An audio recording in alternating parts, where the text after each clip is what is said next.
Wiser with wine.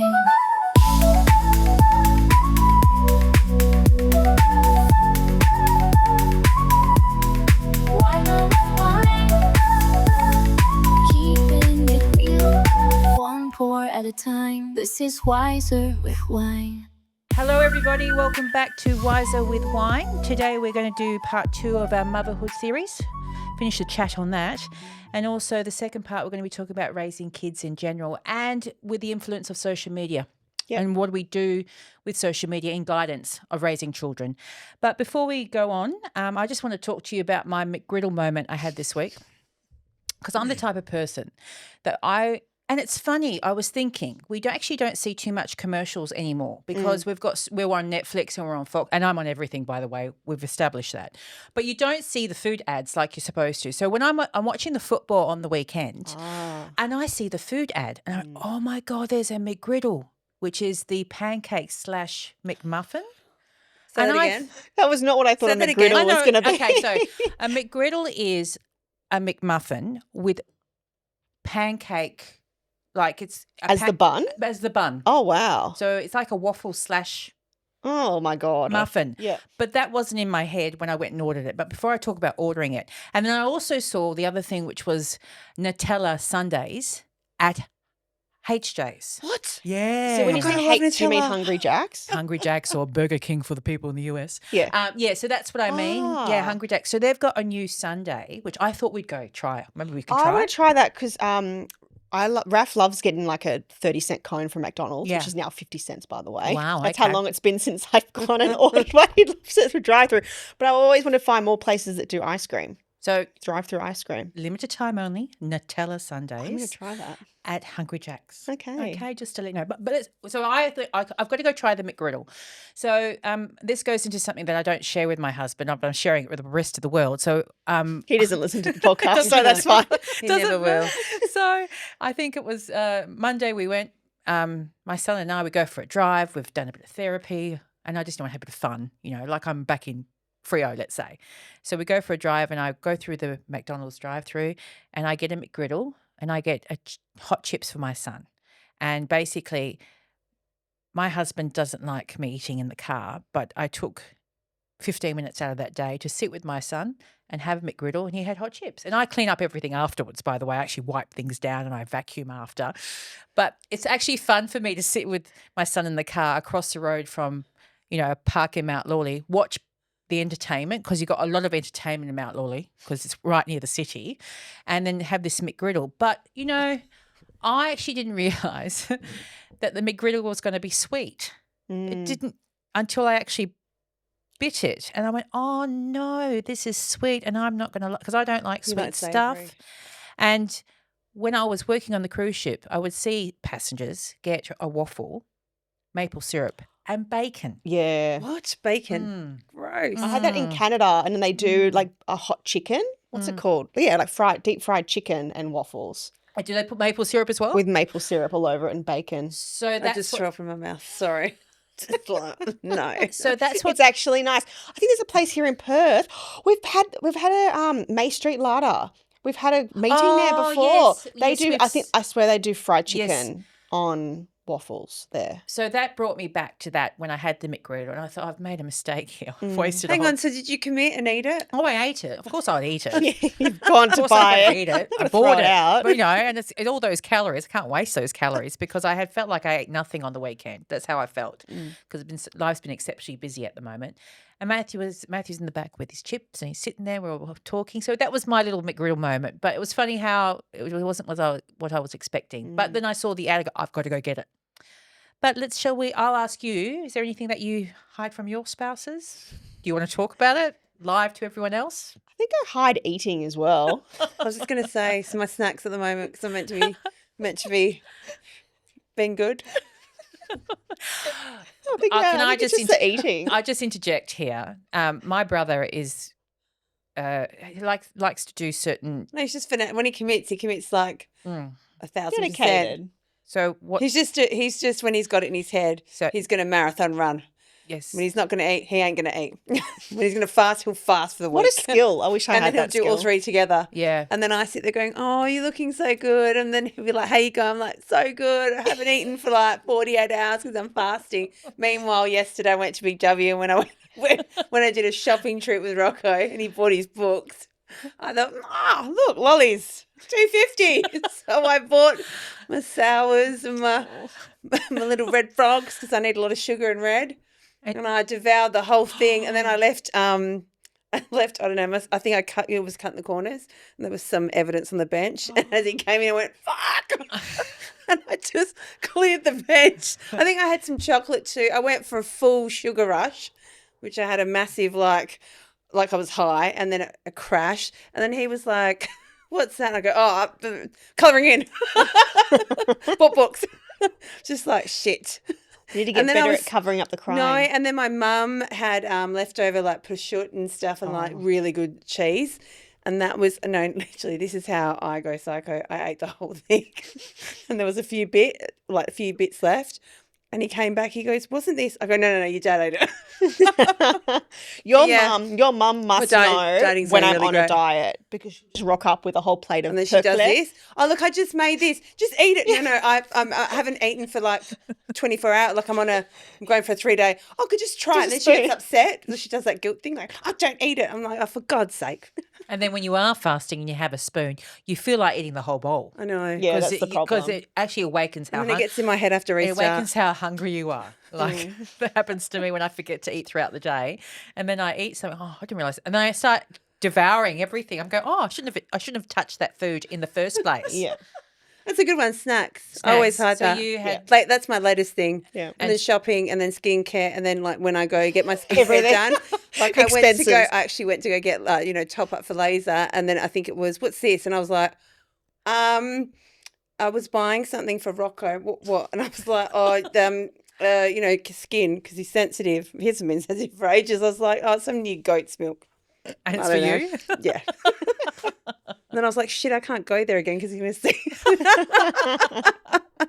I always go to new shops online and then it goes, what's that? So I can't do mine because I've exhausted all buying stuff for the kids. Then I go, oh, it's a new shop, but it's not a shop because it's for like skincare. But then I go to something else. Right. Okay. So there you go. It's not long. And Alex is just generally just eating with At the moment. at the moment. Okay. Yeah. High five, girlfriend. Woo, woo. On the same page. Let's hide those calories. All right. So we're going to think about today. Besides, lying to our spouses about things, we are also They're not lies. They're little, bending the truth. Bending the truth. Yes. Bending the truth. Concealing the truth. Yes. Or telling a totally Lying different is so story. Not divulging. And if we think about it, we are wives. All of us are wives. Oh, well, hold on. Almost wives. practically. Or, She is we all much. share children with our partners, which means that we're mums. And I just try and think about early days. And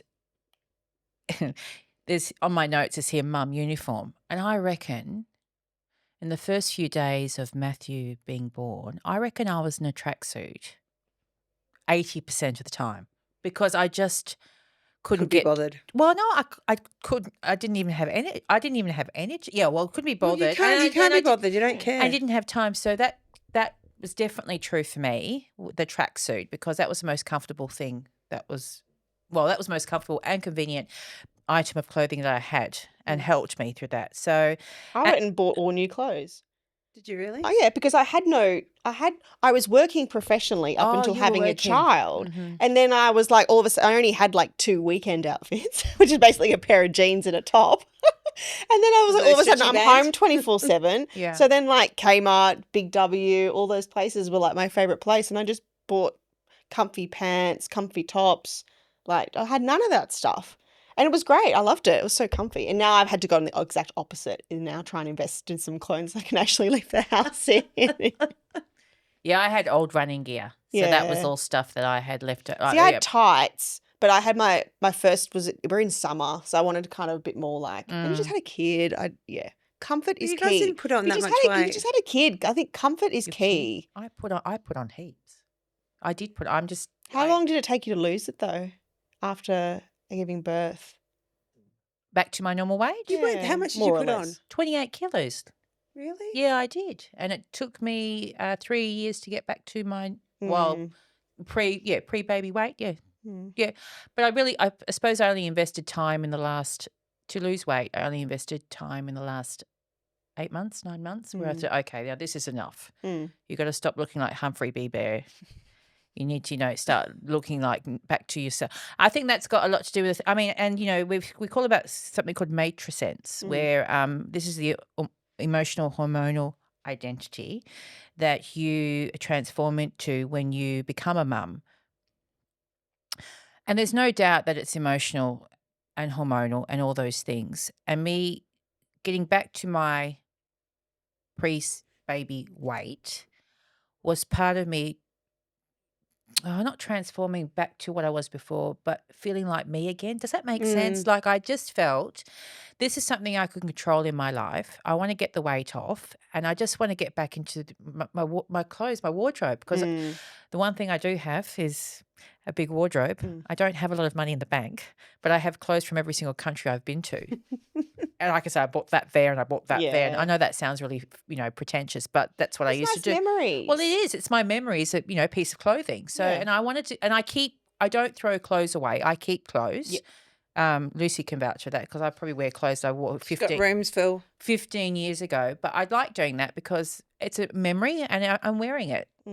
So that was really, getting back into that wardrobe was important for me after having my son. Yeah. And I achieved that, so which was great. Yeah, it's good. Yeah. And it's finding that sense of self again. Because to eat well and exercise are things that you need to do for yourself. It's not things that I guess in turn you could say that's things you do for your child as well. Because if your cup is full, you're a better, you can provide better for them. But yeah, it's part of you would normally put it in that box of looking after yourself category, which is it's very easy to get lost in it all at the beginning, and you spend all of a sudden baby brain. Yeah, but all of a that's sudden a real thing. you go from spending 100% of your life on you, and then all of a sudden you've got something now that you put 100% of your life in that, and then all of a sudden your cup is down to empty, like you're on zero. So then like, oh my God, like I got to find this balance again of It's no doubt. It's energy. It really is. And I never thought that I'd get tired because I'm never going to get tired. But my goodness, did I get tired? It's a different tired though. Yeah, like it's toothpicks to keep your eyelids open. Sometimes that's what it felt like. At a lot times. of coffee. Yeah, It's amazing how you get through it though. Yeah. And I look back now, and now my son is a toddler, and I was just talking about it to you recently that he's going now into pre-kindy and kindy. And everyone goes to me, how did those 3 years go past so quickly? And I see posts Everyone on says social media. I actually don't think like that. I think it's so great that he's independent. I'm so glad he's going out there in the world. I'm so happy that this is all beginning. Not because I'll be by myself, but I'm excited that something new is happening. That's how I feel about my son growing. I don't think of it, I go, where did that time go? I'm different. Yeah, see, okay, so tell us how you feel. No, I'm just saying, I'm different on that because it does go really quick. And then when they're like got attitude and talking to you, you're like, oh, I miss those days where you just couldn't speak, could shut the fuck up. Yeah. You just wait.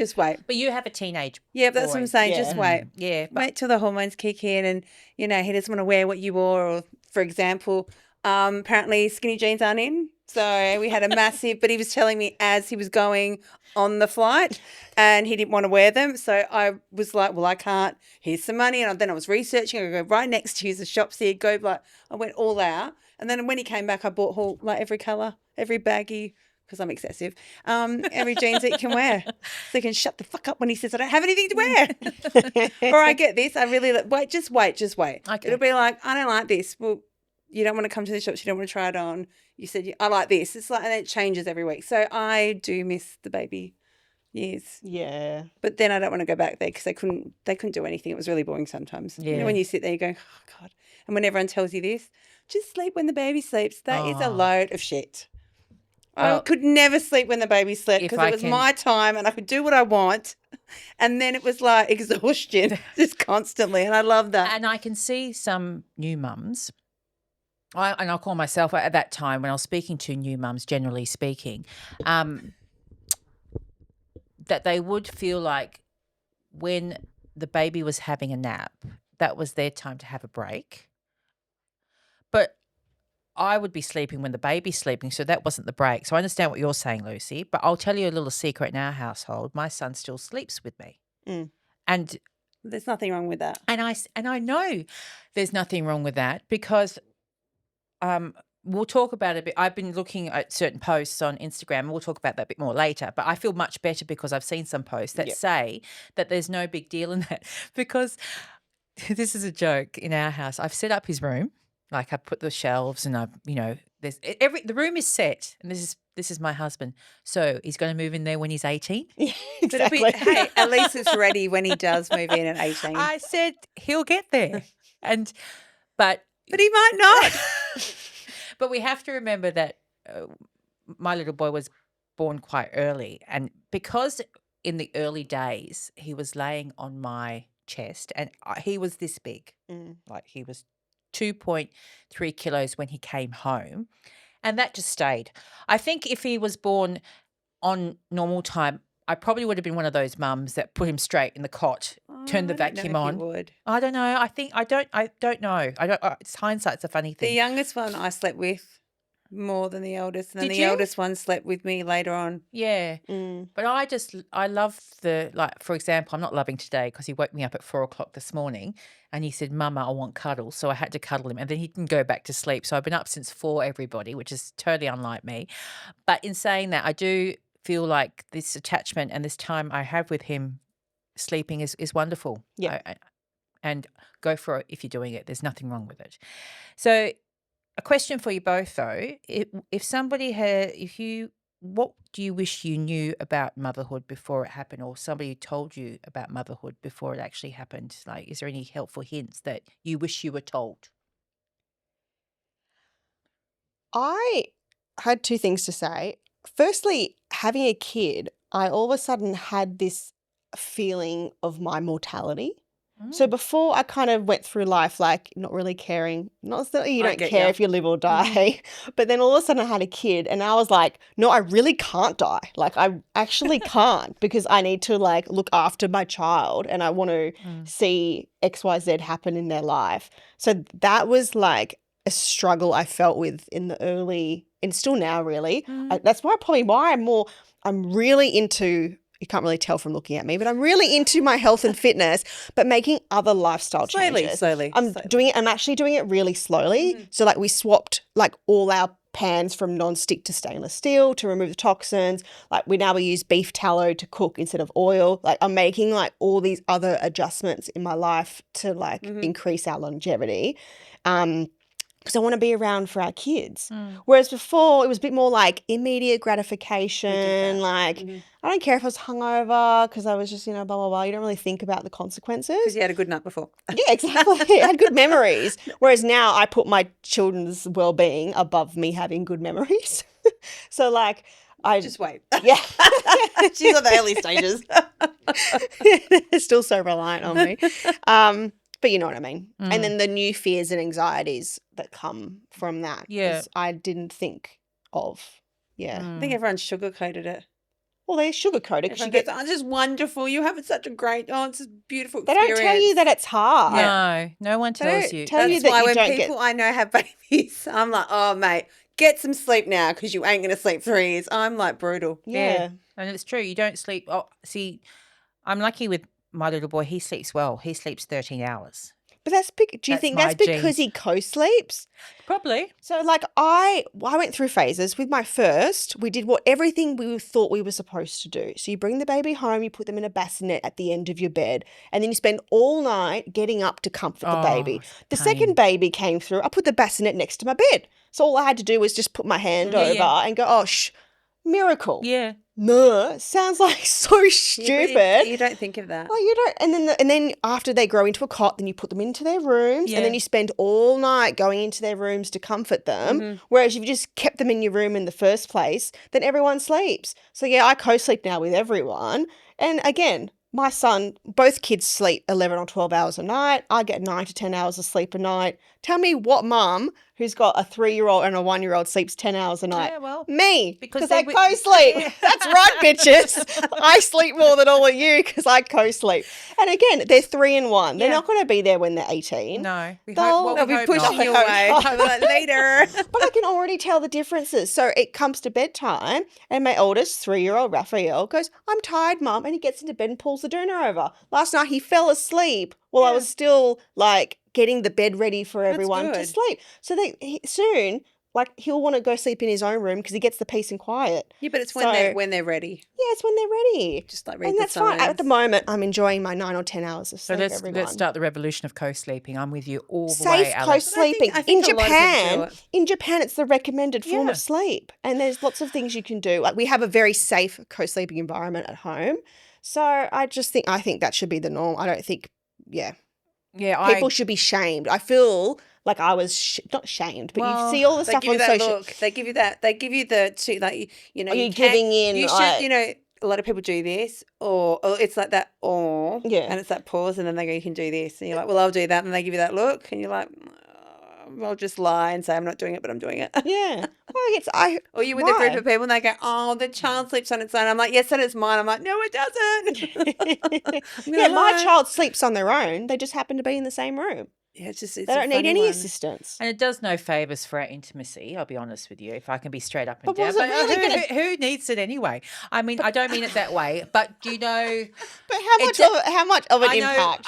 I try and balance it out. Like, Yeah. what's more important, the intimacy or The sleep. the co-sleep with my But I son? think that sometimes it's both of you though, because the man goes through your partner goes through the same changes as well. Mm. Yeah, I know, but I'm not really good at looking at his point of view right now because I only think about myself.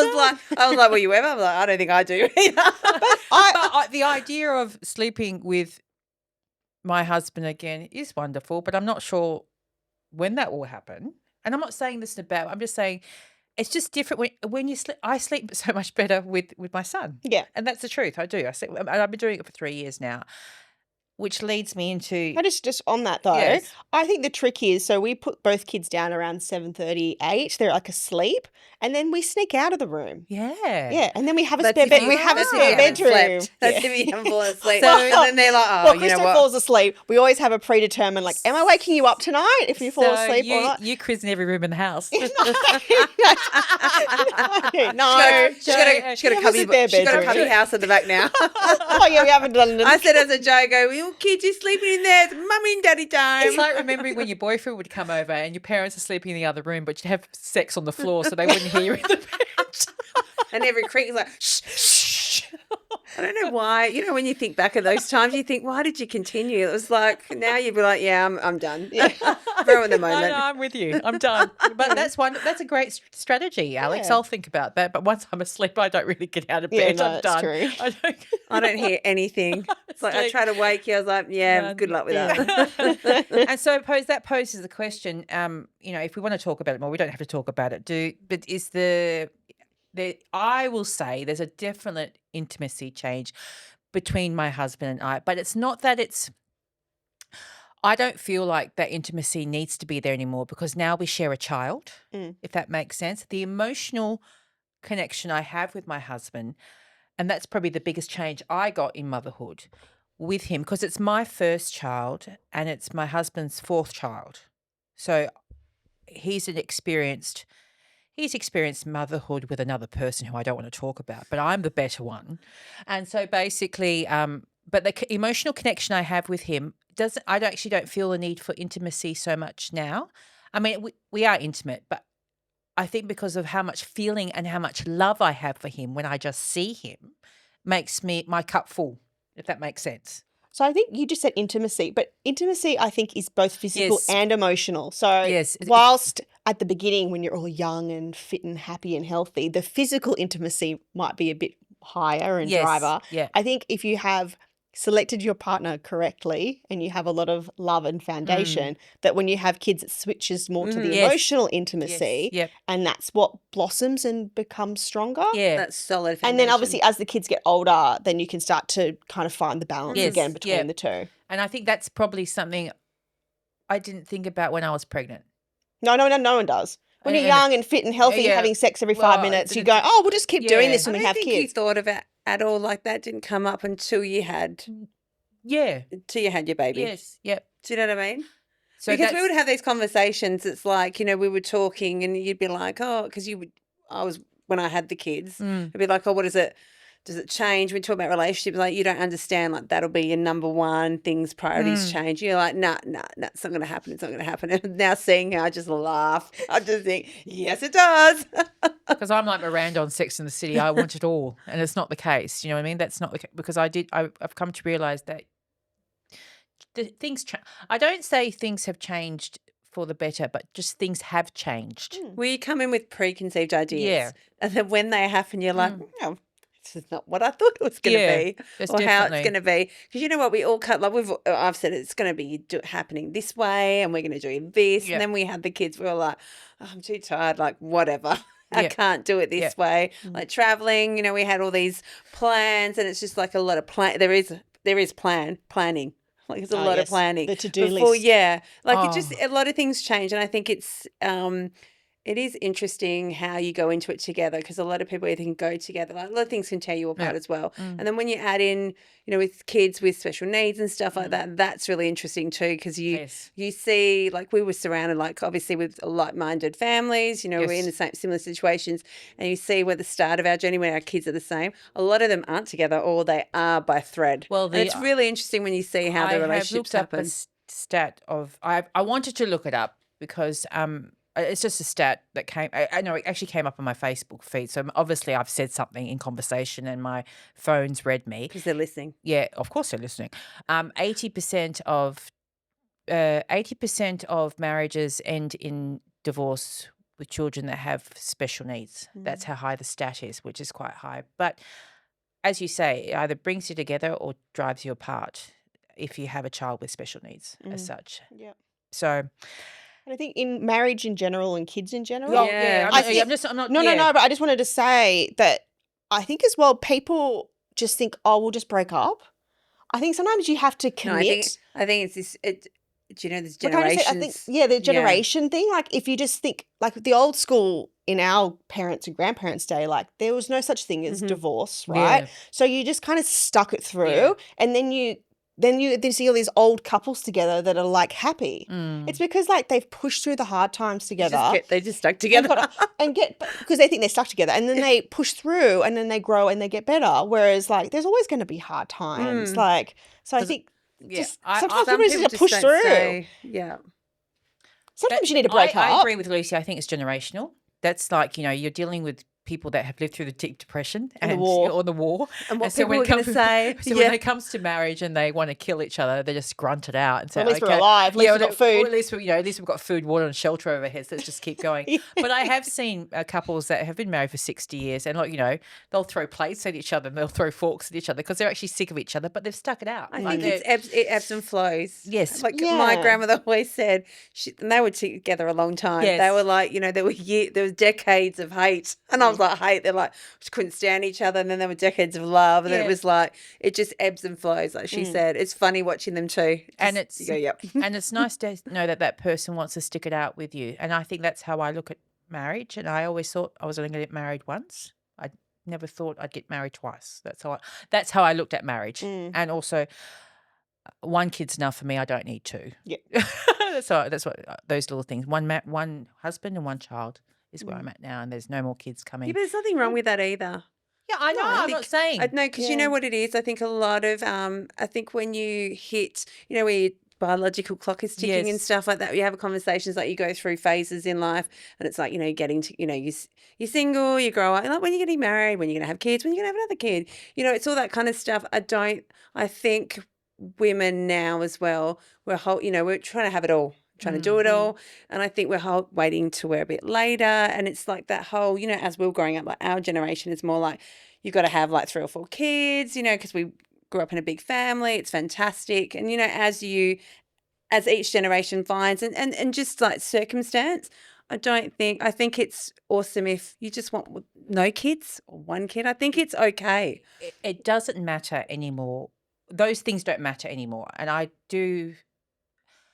think you felt it, and I know I felt it in my generation, that the pressure to have children, but I escaped I went overseas. I left at, 18, 19. I came back when I was 31, 32. And I just escaped the whole community of Freo. And I can tell you now, all my girlfriends from school have 18, 19-year-old, 20-year-old kids because they all did that typical, let's go get married, have children, do the typical. And there's nothing wrong with that either. No, there's nothing They wrong did with it it either. early. I'm just comparing Yeah. myself because now I see, friends on SM and their kids are graduating and my little boy's starting school. And that's just a matter of time and space and what fate has for you, so to speak. But I wanted to say with friendships and children, I think I'm pretty lucky. I do value my friends, and they've been extremely supportive in my journey with my son. And I don't think many of my friendships actually have changed because I've had friends for such a long time. And I have a husband who says to me, if you want to go out and have dinner, go out and have dinner with your friends. I'll look after our son. Go enjoy yourself. And I have a really good balance with him on social life and looking after Matthew and looking after friends, if that makes sense. I think you both do. Yeah, we You both. both I get think that. I think that's because we're older. Mm. I don't think that would have been the case 20 years ago. Like if I did this, if I had my son, let's say at 24 instead of 44, it wouldn't be the same. I mean, the financial situation would be different. I mean, I may have been working full time, needed to work full time, but we have the luxury in our lives right now, and I'm forever grateful for that we can actually have a balance between friends, family, looking after Matthew, so to speak. So yeah, but my friends haven't changed. Have your friendships changed since? Can you, Lucy, think about? I've still got like core. Yeah, I've got my core girlfriends and mates, like guy friends as well, that I've had for like forever. 20 plus years. Yeah. Yeah, you have your fallouts with some, but then I think as you have kids and stuff, if they're toxic, there's no point having them in your life. I think that's what changed too. I did hone in my group. Yep. The ones I would tolerate, and I used to tolerate a lot of shit. No, just, you know what I mean? Like I'd just be there, because I'm just like whatever, easy, breezy. And then when I hit my limit, I blow and that's it, that's done. Never again will I go back to that. Or I do a couple of times, that was that saying, like 3 times, that's it. But yeah, no, when having kids, especially when I had Rocco, I honed everything in. Yep. Same with Alan. Yeah. Mine was different because I changed location at the Yeah. exact moment of having children. You still have your core friends that you So still... yeah, so like I think I mentioned in another episode where like you have those core friends that you might not have seen them in so many years, but you go see them and it's like you saw them yesterday. Yeah. So I'm going back to Sydney soon to see some of my friends and I'm so excited. But I know that I'll sit down with these people and we'll just go straight into the conversation and just talk about what I we don't used to think we'll hear from her for a while. She'll be like, yeah, I'm not talking. And make sure you get a hangover. Oh yes, I'll be having a hangover. That first night she arrives. Yeah. I'm so It'll scared. start the minute she gets on the plane. It's She's like on the plane, "Bye, at the family." airport. I'll be drinking at the airport. I'll be giving the eyes to the air hostesses saying I need it. I'm alone without kids and husband. Always be nice to your air hostesses. Whenever I used to travel for work, I used to That's whip very out my true. laptop. I've had the worst day. She'd be like, "Don't worry, dear. You can have an extra one." No. I don't know what it is with me when I go on a plane. I Yeah, can they tell know you this. need the liquor. No. I went, where was It's I? your face. No, it's just I have a drink. I'm the type of, okay, so It's the altitude. You have one glass and you feel like you've had 10. No, I like talking to them and Yeah. I like talking to fellow passengers next to me. And I think you're I was the worst. No, but What's your star sign? What's your star sign? She would. Do you know what? She'd be just talking. You're like, I just want to read my No. Kindle. Fuck off. No, only if Or they my talk to me Qantas mag. first, Lucy. Oh if my they God. talk to me I first, go, nah, no So I had talking. one lady, I think I was traveling back from Sydney to Perth, and I was talking about something random. This was pre-baby. And so she could see that I was quite entertaining. So I was drinking red wine and I had 2 red wine. Then she started asking the hostess for red wine for me. So So obviously I was so entertaining that she kept feeding me liquor and I was her entertainment. And you have been flying. Because, I think it was just post-COVID, so they were still a bit strict about giving out alcohol. But she kept asking for me. And I'm going, look, I ended up with like 8 bottles of mini red wine in the pocket and I probably knocked off 6, to be honest with you. And by the time we got to Perth, I'm going, Jesus, where have I been? Like I've been on a massive party. And she waved goodbye at the Don't time. listen to her. I just remember when the whole your aunts and all that went to Europe on the way back. Yes. They were like, your mum was like, oh my God, my sister, my daughter were the life of the party. They were like lit on the plane. Because non-stop. we were flying Emirates, and if anyone wants a good time, go on Emirates because they give you the best liquor. And so I wanted to, mix in with everyone else. So I took my scarf and wrapped it around my head. Because I don't think you can do that anymore. No, I was doing it because I wanted to fit in. And I know that's so socially wrong, but we were having such a good time coming back. It's a true story. I think every time she goes on the plane is a good time. I've made some amazing friends from planes. Like I've traveled solo and then been on a plane and met someone and then gone that talks to people. Gone to do stuff with them. I'm really not to do that. Yeah, okay. Really, I love it. The plane for me, fuck off. Oh, It's my time. And everyone's different. I mean, I've met people like you that sit on a plane and go, okay, I'm zoning out. It's my time to sleep. Or Yeah. But I like to read, drink. Flying from Sydney to Vancouver is like 14 hours. Yeah, it's a long I would flight. always book a window seat. Yes. And what I do, like sometimes that's a great flight because you sleep at night and you wake up and you're refreshed and you're there. It's like a nighttime flight. So I would just curl up in a ball on the wall and I wouldn't eat or drink or whatever. I just put music in and go to sleep. And I get the flight like, you are descending into Vancouver, like welcome. And I unveil myself and the 2 ladies look at me next to me and they're like, we thought you were dead. Like no movement. We kept talking like, should we just to see if she's alive? Like just prod her to see. I just self-comatose on those long flights. But yeah, it was great. Nice. I literally thought we were dead. We were discussing is she dead? Should we poke her to see if she's alive? I will say this, I'm not a talker on the plane, but I am a talker in the toilets at festivals or clubs. Oh, yeah, there you go. yeah. That's where my Oh, thing is. everyone's a talker. No, I have friends from the toilet. Yes, I think we should do a podcast in the female That's a great toilets. topic, yeah. No, I mean 2 hours I'm so gone many conversations on the stories. toilet. We have so much in the fun. line. All right, so shall we look at the flowers to our left and I was just going to say, yeah. they are smelling amazing today. Really good. I wonder what she's added in that's got the smell. But they're beautiful. They just brighten up our whole morning, don't they, Lucy? Yes, I do actually like them. I'm not a flower person, but I like them. I love them. Yeah, They're the best. Lime flowers in O'Connor. In O'Connor. So Check them out. shout They're the out best. to you guys. Yeah.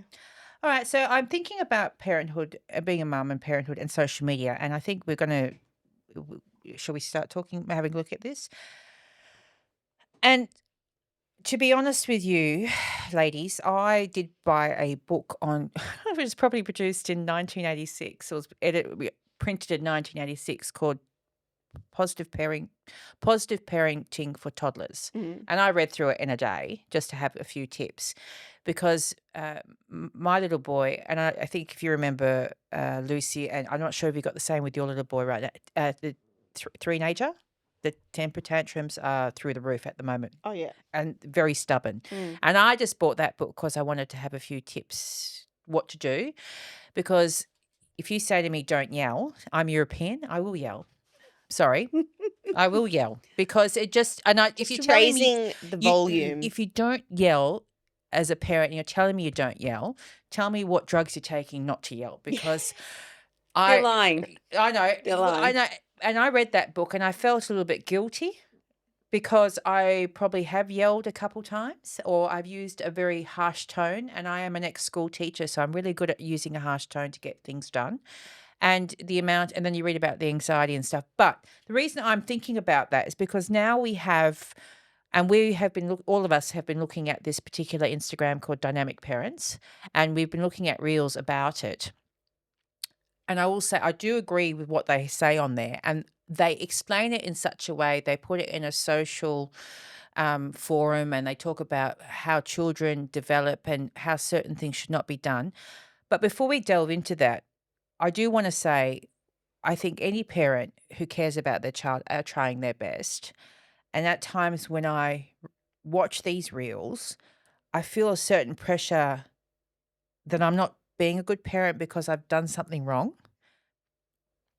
But I have to remember that, this is social media and this is not real. And it's probably the first time I really felt pressure from social media, because I don't care what you look like. I don't care if you got heels on and you've done plastic surgery, or if you look hot. But this is something that's close to my Different heart. type of pressure. Yeah, different. I'm a mum, and so But you probably put it on yourself too. And there's- And you've got Yeah. society pressures as well. yeah, so it felt like, and I'll go through. And look, their tips are great. And the one thing I felt when I read that book, of positive parenting of toddlers, I actually do stop before I lose my temper, and I do try and breathe subconsciously. Because I think when you are fed information, it goes somewhere in there and you go, oh, okay, now I'm not going to do that because of this. So I think we're all learning. yes, okay, that's probably, there's no. So It's a yeah, work that's in the thing. progress. work None in of us, progress. just because we've just given birth, doesn't mean we're like a perfect parent. There's no It's still a manual. there's no manual. There's still a job that we're learning on the job. Everyone's circumstance is Yeah. different. There's always genetic and environmental outliers that impact it. So I think people sometimes look at these generalist statements, and whilst there is truth in the generalist statement, it might not necessarily be applicable to you and your circumstance, Yeah. or you might need to tweak it or something like that, or it might completely be applicable and you should really be paying attention. Yeah. So you just got to kind of make that assessment yourself Yes. and just always look at the data. I think that's just, and then go with your gut, I should say. Sorry, Yeah. delete that. Go with your Go gut. with your gut. Yeah. Yeah. That's your intuition is Yeah. always right. And I'm a huge fan. We're going to try and get her on the show, aren't we? Yeah. I don't think we'll have a chance, but who knows? Erica Komisar, and her CV reads quite beautifully, where she's a clinical social worker, psychoanalyst, a parent coach, and an author. And I actually think I might get these books just for a bit of fun, where basically she's written, the top 10 sellers. One is Why Prioritizing Motherhood in the First 3 Year Matters. And then she's got a second book, which she released in 2021, Chicken Little, The Sky Isn't Falling, Raising Resilient Adults in the New Age of Anxiety. And so those words, anxiety, resilience, make me want to grab that book, because I just don't think the current generation, my fairy floss generation, have great resilience. And I want my son to be resilient. And I want my son not to have anxiety, but that's probably going to be something that he'll get from me genetically. But I want the anxiety to work in a positive way as he grows, because I'm aware that we have had a very anxious few years. I'm hoping my anxiety, but it's genetic. I know that I'm anxious because of, what's in my family. It's not because it's the way I am. So, but let's have a look at some of the reels she has spoken about. So I'll do the first one. Erica Komisar, mother of boys. She says, and this is, I think we all agree this is pretty cool, that boys are very sensitive. And it's funny, I wouldn't think that until she says that to me. And boys are very sensitive, and they need more protection than a little girl, because they are supposed to be this strong, confident figure. And we don't want them to feel like they're isolated, because I think what struck me, the fact that they're more positive and they're more sensitive than girls. I wouldn't think that, would you? No, because obviously as an adult, gender Yeah. stereotypically is the other way. Mm-hmm. But that's interesting that through development that they're feeling like that. Yeah. Because I think that if you listen to all of her attachment theories and things, they're probably sensitive in the beginning to build that strength Yeah. to then go and be not like to be independent. So it's kind of like a reverse cycle. Yeah. Yeah. And so if I didn't see that on I a do agree though what she's saying there. yeah, oh, you do? Okay. 100%. Yeah. You've I got agree. older boys than us. No, but I'm just saying it's Mm. what she says does have merit. Yeah, I'm Yeah. not saying, I agree she has merit. I don't. There's a lot of things I don't agree with what she says, but yeah. Yeah, there are things but that struck me. That Yep. that's an actual fact. Yep. And then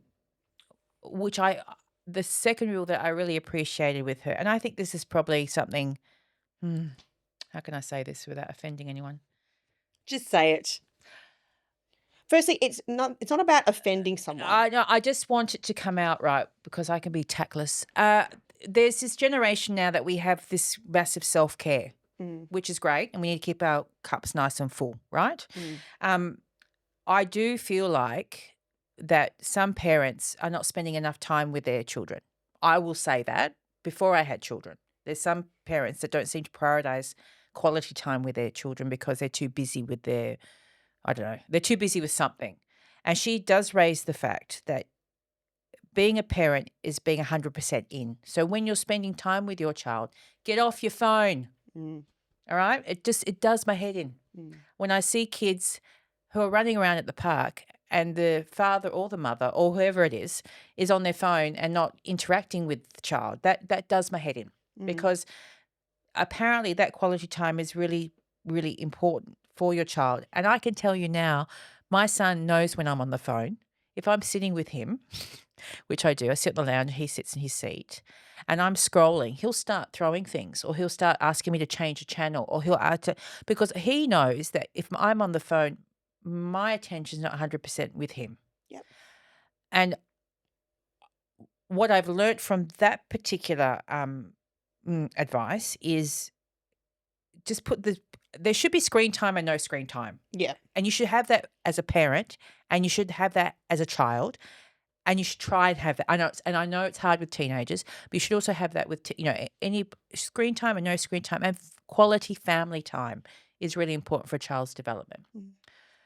The floor's yours. What do you think? I agree. And I think that's something that I'm learning with as well, especially as the kids get a bit older.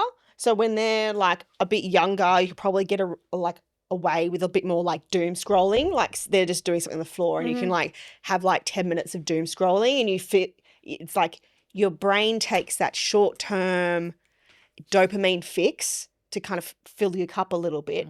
But what I'm learning now is if I choose not to do the doom scroll and just sit and play with the kids, my dopamine goes up even more than I did from the Instagram to doom scroll. Yeah. So, but it's like you don't realize. I've just been playing little experiments on myself. I do a lot of experiments. You sound like divinals there. My God.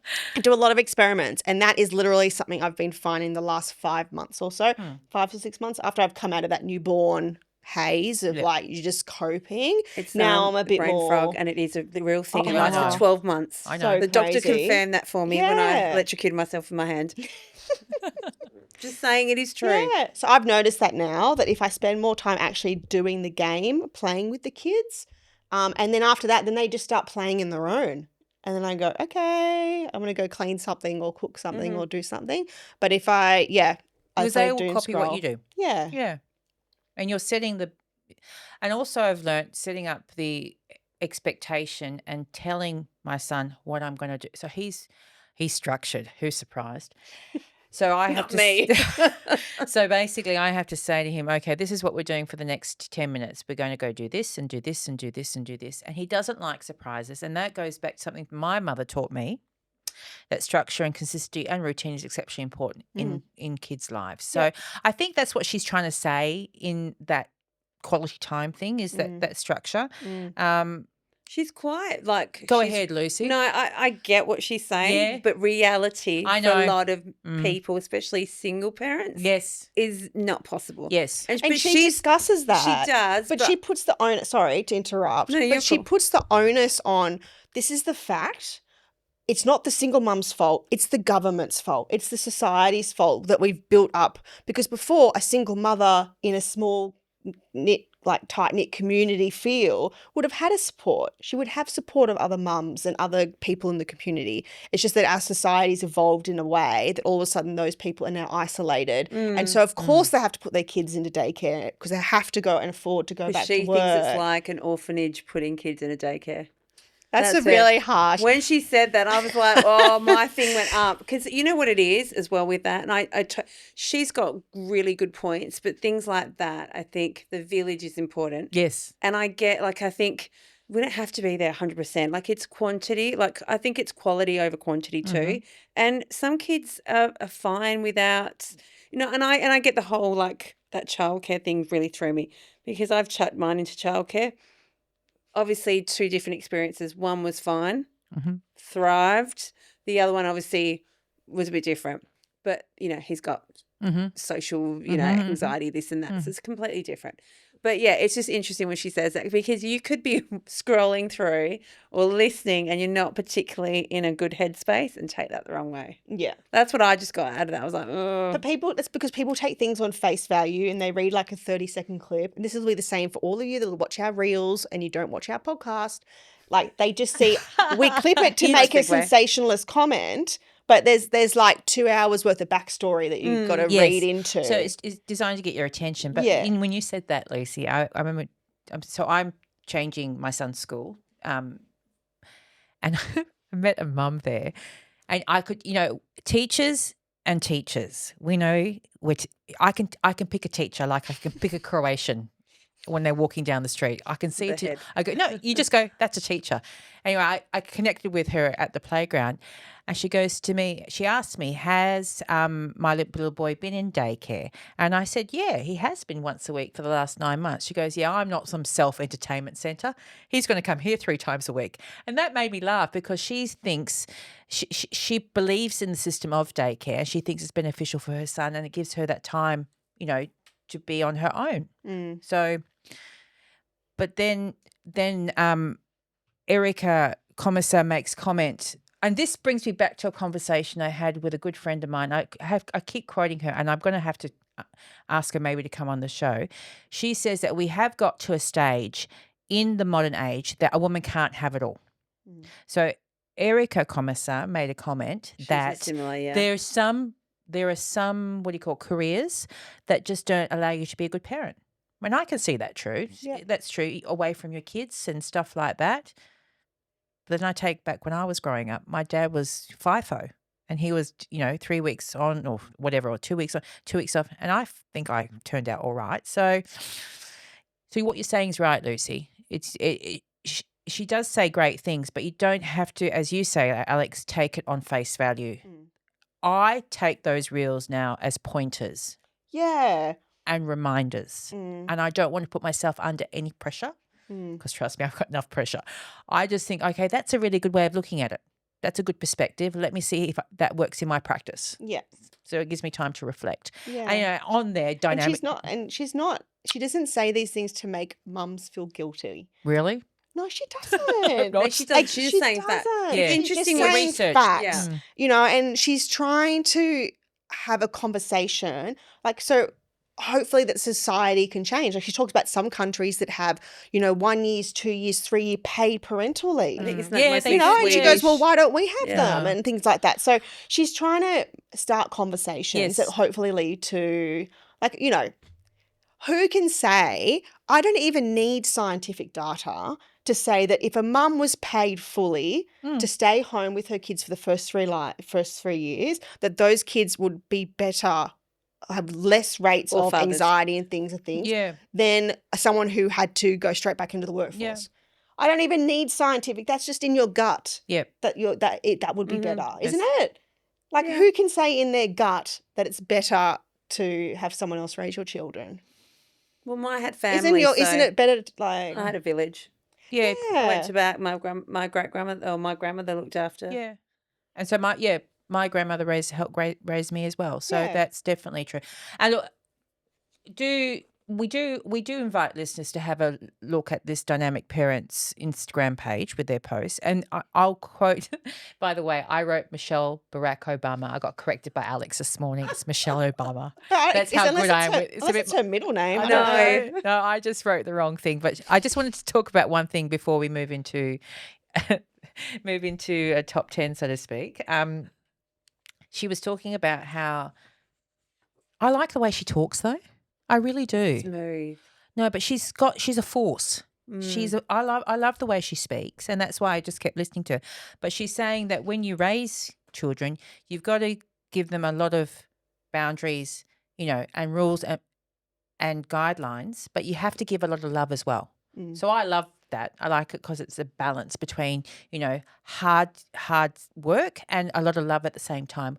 And I think that's a good way of looking at, any situation. If, for example, you've done something you shouldn't have done to your child, do something, to make up for it. That makes sense. it's all about like at the end of every day. Yes. Especially when I'm home alone, I got no one to talk to. Like when I say home alone, I mean talk to husband's. yourself, When I that's say fine. husband's five, Yeah. I talk to myself. So the kids are sleeping, and somebody. I call myself. I say I have a mummy minute. So I actually say like, what did I do well that day? Yeah, reflect. And what did I like suck at, and what can I improve upon? Yeah. Like I should have put my phone down. I should have, Yep. you know, made the cake with the kid and got him to help a bit more, as opposed to me like just making it really quick and getting him out of the kitchen. Like, you know what I mean? So I think it's always about just reflecting and not.